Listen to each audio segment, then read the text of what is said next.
Volvemos con Guillermo Vera Belgrano. Adelante, Guillermo. Bueno, aquí está saliendo una mujer, una señora. Aquí está saliendo en principio una mujer de unos 35 años. Entendemos que es la esposa de este hombre que ha sido trasladado. Fabián, me preguntabas por precisamente estas personas. Entendemos que es ella, ¿no? Aquí en un vehículo, en este caso de civil, llama la atención. ¿Es la mujer embarazada, un utilitario. Guillermo? No te podría precisar si está embarazada o no, pero sí de una contextura media. Aquí en un utilitario, personal femenino, lógicamente, de gendarmería, como se estila en estos casos. Y aquí continúa el trabajo, como decíamos, ¿eh? Ahora sí ha quedado la puerta cerrada del departamento, claramente se puede ver. Allí lo que señalábamos temprano, congestión de tránsito también aquí en Amenábar 1900. Claro, una zona muy trabajo concurrida. de gendarmería, sí. Y de mucho movimiento a esta hora de la mañana. Pero precisamente lo que decíamos, bueno, aparentemente ahora ha quedado aquí personal de consigna, la puerta ha sido cerrada. Y el impacto de, en primer momento, la llegada de las fuerzas de seguridad del día de ayer se ve claramente reflejado ahora en la puerta, un plano privilegiado que podemos tener. Es impresionante aquí la en el único cantidad departamento de disparos que hubo, ¿no? Ahí lo estamos viendo, bueno, no llego a contarlo yo de acá, ¿no? En toda la puerta, pero una gran cantidad de disparos, por lo menos los orificios que se ven son muchos. Exactamente, y aquí, bueno, demostrada la resistencia de este ciudadano que trasladaban hace unos minutos nada más en cuanto a los disparos que se efectuaron. Hay mampostería también aquí en el piso de este palier, de este edificio, como decíamos, Amenábar 1976, aquí en Belgrano. Hay pedazos de mampostería, como decíamos, un espejo hacia la derecha, una puerta que entendemos da hacia otro departamento, quizás el del encargado, el único departamento particular que hay aquí en planta baja, una escalera de acceso a los ascensores a los costados y el trabajo que se ve allí en cuanto al accionar de la gendarmería que ha ingresado en el día de ayer, en la noche, a esta vivienda, violentando lógicamente la puerta, como es de procedimiento todo este tipo de situaciones en las que intervienen las fuerzas de seguridad. Los disparos entonces en la puerta, la mampostería y el trabajo, entendemos, aún de auxiliares de la justicia y de propios integrantes del juzgado federal dentro del departamento. Se ven por la mirilla que, bueno, ha quedado sacada completamente del lugar. Algunas personas que transitan incluso por el único departamento aquí de la planta baja de este edificio aquí en Amenábar al 1900. Como decíamos, el traslado en principio de esta persona y luego de una acompañante, de una detenida, nos decían, que había llegado aquí y que había sido protagonista, como decíamos, el día de ayer en la noche. Vamos a esperar novedades, a ver si podemos hablar con alguna de las personas que tienen que ver con precisamente quienes bueno, encabezaron este procedimiento en el día de ayer y aún continúan trabajando dentro del departamento. Guillermo, y ni que hablar del resto del edificio, ¿no? Lo mal que le habrá pasado. Bueno, lo tuvieron que evacuar completamente, Fabián, el edificio. No es un dato menor, esto lo tenemos que decir. En horas de la noche, cuando tomaron conocimiento las autoridades de que esta persona se había atrincherado dentro del departamento, los nueve ocupantes. Claro, los 9 departamentos de este edificio de propiedad horizontal fueron completamente desalojados. Es regalo, que te llaman a decirte hay un rehén, hay una familia de rehén, hay una persona que estamos buscando en su propio edificio. ¿Qué momento?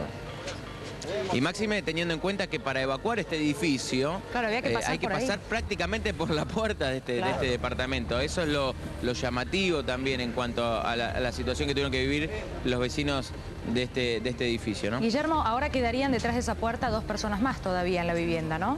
Además de los efectivos que están trabajando. No lo podemos precisar, el hermetismo es total.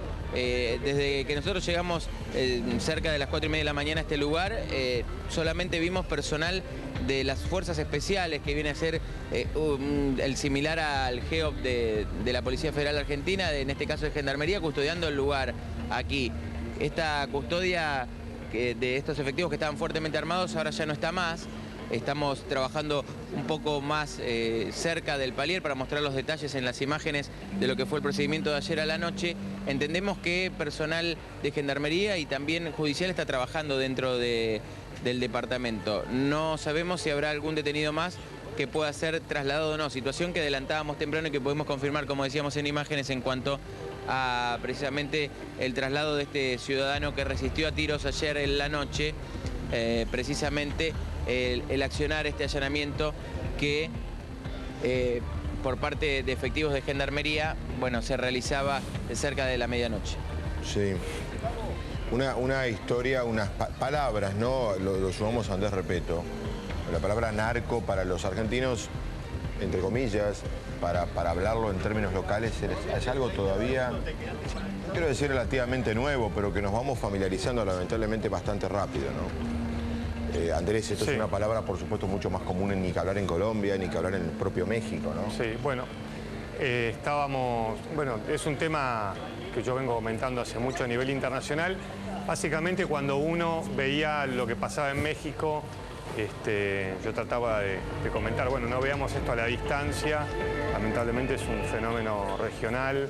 Los otros días la agencia francesa de noticias mostraba una imagen sobre el traslado de la cocaína de Bolivia hacia la Argentina, o sea, cómo también de distintas agencias internacionales empiezan a marcar a la Argentina ya como un país de producción y cada vez más señalado con esta palabra. Y uno lo ve en los titulares, ¿no?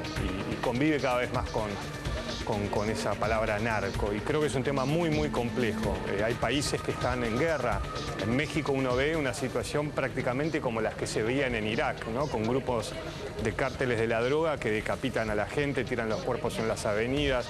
Entonces estamos, sí, los cuelgan de los puentes, estamos en una situación muy diferente, pero creo que hay que tener presente cómo eso está avanzando en el continente, en Centroamérica, entre las pandillas, con los narcotraficantes. Digo, el poder es muy fuerte. En México, en estos últimos 6 años, cuando el gobierno anterior al de Peña Nieto decide declarar la guerra a los narcos, se desató la guerra total, ¿no? Estamos hablando de 80.000 muertos. No solamente por la lucha entre las bandas, sino también de los civiles. De los víctimas civiles. Sí, por eso. Hay que decir que históricamente se decía que Argentina era un país de paso, ¿se acuerdan? Ese discurso oficial que había hasta hace algunos años. ¿No? No, Argentina es un país de paso. En Argentina no se produce. Hasta que después de la efedrina y pseudoefedrina y el triple crimen, comenzaron a descubrirse que el uso era de la efedrina, había otra droga más. Y al poco tiempo se comenzó a descubrir que había cocinas que producían droga en Argentina. El otro día vi el titular de un diario que decía que se había encontrado una cocina de cocaína en la ciudad de Buenos Aires. Y nos asombramos, y ya cada vez nos asombramos más. Y a partir de la, discurso, ¿no? de la muerte de estos 2 hombres colombianos, ¿te acordás? En Unicenter, yo no recuerdo si fue en 2008 exactamente. Sí, fue el primer caso donde escucháramos, o que yo recuerde por lo menos, de 2 colombianos asesinar de esa manera. Pero después empezamos a ver casos en Recoleta, ¿no? También ciudadano colombiano asesinado en Recoleta, también en Figueroa Alcorte y Dorrego, en Palermo, en pleno día feriado, un lugar lleno de gente. Y la verdad es que ahora nos estamos acostumbrando cada vez más a escuchar estos casos, La ¿no? palabra sicario no estaba en nuestro lenguaje habitual. Y ahora lentamente comienza a aparecer, ¿no? La palabra narco siempre la miramos en referencia a otros países, o a Paraguay, o a Colombia, o a México, por mencionar casos. La palabra sicario era una palabra para nosotros lejanísima. Y hay un denominador común en la región también con el tema del narcotráfico. Primero que la violencia, el uso de la fuerza total no es sinónimo de solución. Fíjate cómo en los primeros años de la lucha contra el narcotráfico con el ejército, en México no lograron grandes cambios. Después el tema de la corrupción policial en muchos países latinoamericanos es sinónimo de un gran problema, ¿no? Con el tema del narcotráfico. Claro, porque hay que explicar que, a ver, en qué condiciones se da el negocio del narcotráfico. Se dan en condiciones económicas difíciles, complejas, donde resulta una salida, entre comillas, económico-laboral para mucha gente. que no tiene otra alternativa. Entonces, como pasaba en Bolivia hace 30 o 40 años, ¿no? Sí, yo creo que también hay un el manejo campo del dinero, de ¿no? producción de... Bueno, porque la gente no tiene otra salida laboral. No estoy justificando, por favor, no me malinterpreten. Estoy describiendo una realidad social en Latinoamérica, que es campo fértil para esto. No, y la falta de preparación de las fuerzas en la región, y el tema de la corrupción en las fuerzas. Estado Uno lo ve ausente, en todos los corrupción policial absoluta y total y generalizada, Estado corrupto, no solo policial, jueces también, funcionarios también. Creo que un poco la serie Escobar ha puesto negro sobre blanco este tema, ¿no? Sí, y la realidad en toda Centroamérica, en México, ya Colombia está saliendo de todo eso, ¿no? Pero en México lo que uno ve claramente es eso, corrupción. Uno en México Estado. ve un Estado rehén. Ahora están descabezando algunos cárteles o han detenido en los últimos meses con este nuevo gobierno a líderes de los cárteles, pero bueno, la realidad es que sigue siendo muy, muy complejo. Y te vuelvo a decir, mandan a cientos de militares a determinados lugares donde ya es prácticamente imposible transitar y eso tampoco garantiza, ¿no? Algunos periodistas mexicanos varias veces me han comentado, mira Andrés, sabemos que tenemos tantos años por delante de esto y cómo hay todo un trabajo incluso de los propios periodistas a la hora de tener que trabajar en este tema, ¿no? Así es. Es bien complejo. Hay en algunos lugares de México, para cerrar con esta idea, Fabián, donde ya los periodistas ni hablan del narcotráfico y los narcotraficantes hasta matan a los tuiteros que informan sobre el tema narco, ¿no? Bien, vamos a seguir con el tema.